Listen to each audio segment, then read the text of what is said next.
Season finale you guys had hoped for, but obviously you still have one more game to play and maybe even more after that. What do you kind of have to do to keep that momentum going for y'all and keep those morale up and all that?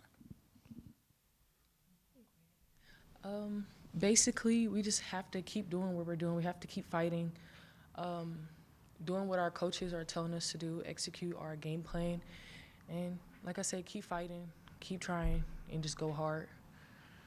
Yeah, I think we'll come back in, watch the film, see what we can work on, and then get to the conference tournament. And at the end of the day, it's just it's another game next week, and so we're ready for it. We're gonna get ready. Our coaches always prepare us, and it's just a matter of if we're gonna buy in and do what we're supposed to do and go get it done.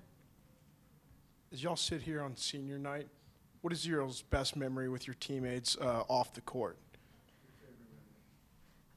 Well, I think one of my favorite things that we would always do is the little golf place here.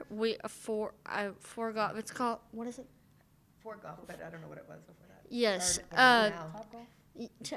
We call it Top Golf back at home, but that's like our little place to go hang out. And I've kind of actually got pretty good at golf, not gonna lie. So, one of my favorite things is going there and just hitting the balls with the girls and just having time away for basketball, because at the end of the day, it's good to do that outside of basketball. So, it's usually all the time we go there, and I love doing it. And now I've come to find out I love golf. Really just all the bonding that we have, that we do outside of this. Like we do game nights sometimes, like some of us will go out to eat, just spend time with each other, just getting to know each other more. Anything else for girls? All right, thank you. Thank you.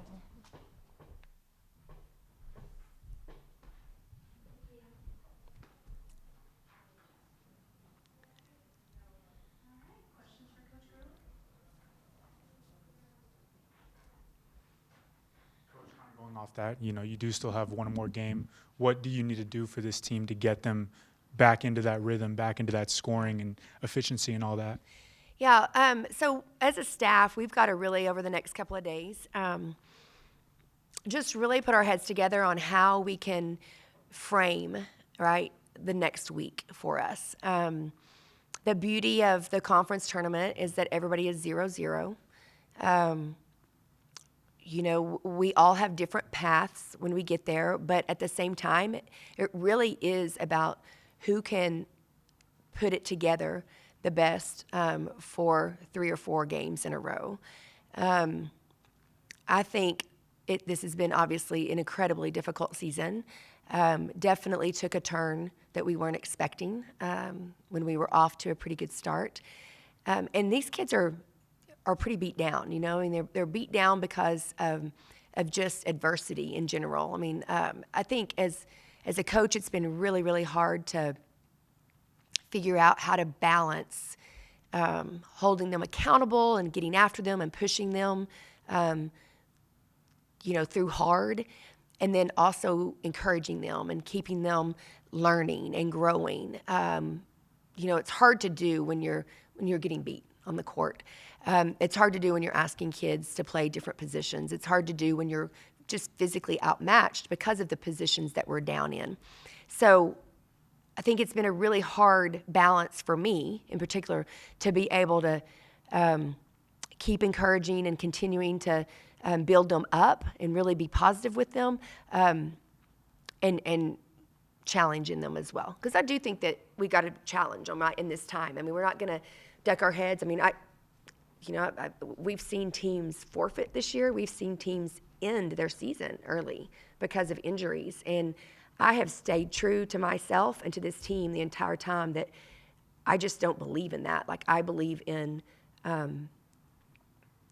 standing in the fire and growing from it and figuring out why we're going through this adversity. So for me, over the next 48 hours, I think my greatest challenge will be how can we get these kids to really buy into one last hurrah, if you will, in the Kansas City tournament, right? In the tournament in Kansas City is to go there and to really have fun, believe in one another, play the game that they love with great enthusiasm. I think the 48 hours off will definitely help because we've been sick, we've been injured, we've been tired, we've been playing lots of minutes. Like we have, you're physically drained. It's really hard to stay mentally tough. So I think the rest certainly will help us, and then we will definitely pour into these kids and try to make this the best experience I've had all season. Talking about that adversity, the team being so young, how helpful is it to have seniors Arike and Merritt back for the tournament and just even back for this game when it comes to battling adversity, having people that kind of know what it is like to go through some of those cold spells? Well, the numbers certainly help us, right? Especially in the position. I mean, just having them out there today makes you feel a little bit better about competing. When you walk out on the court with people that have, 6'1", 6'2" guards, you can match up with them a little bit better. Obviously, Jordan Merritt gives us some athleticism on the perimeter in our defense that helps us, and she gives us some rebounding. That's where we've really struggled over the last 9 or 10 games, is that we haven't been able to rebound as well. Offensively, we haven't been able to turn people over as well, and that was part of our game early. So absolutely it helps to have bodies, and I think over the next couple of days it's going to help to get them back in the groove too, because even though they've returned, they've only had 1 or 2 practices over the last month, and that's tough to do. And then talking about Kansas State's defense tonight, what did you see from them that was kind of pushing y'all to the perimeter? Half of y'all's shots that y'all took were from the three-point line. What did you see from them that was pushing y'all outwards rather than getting y'all into the paint? Yeah, well, we knew that that their length would probably bother us.